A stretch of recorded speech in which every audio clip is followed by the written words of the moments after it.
冰火大戰 Ice Cream Duel 係一款可以俾2至6個人玩嘅學習型 board game，透過加減乘除展現策略，讓你快速熟習正負數嘅4式運算。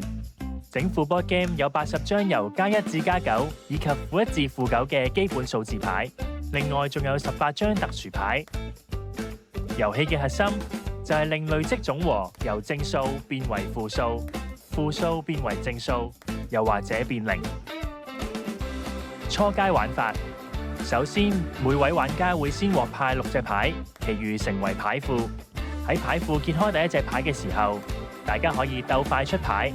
出牌嘅同時，亦要講出新嘅累積總和數值。若果玩家計錯數值，又或者出嘅牌冇辦法令正負改變，咁就要罰抽3隻牌。之後順時針繼續出牌。如果累積總和嘅數值變為0，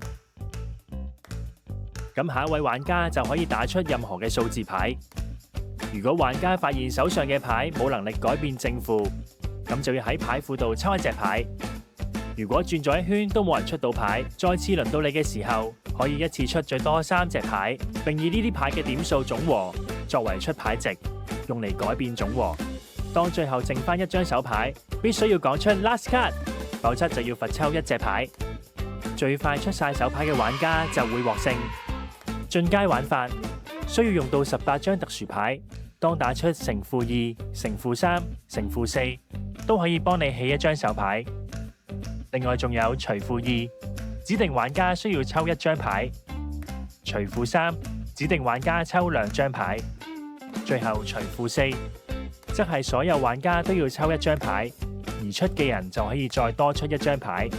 要注意，打出呢3張特殊牌嘅時候，得出嘅累積總和必須要係整數，而成功改變正負之後，如果累積總和係雙位數，就要保留正或者負，然後用佢嘅個位數繼續遊戲。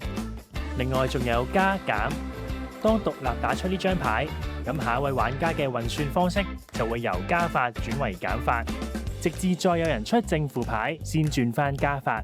又或者打出呢張牌嘅同時，配合任意一張數字牌，亦可以改變牌嘅正負值。最後仲有乘0，出咗呢張牌，累積總和就會變0。出牌嘅人需要再喺牌庫揭1張牌，重新計算累積總和。加入咗特殊牌之後，特殊牌唔可以作為開局嘅累積總和，亦唔可以作為最後1張手牌打出。Let's enjoy the game！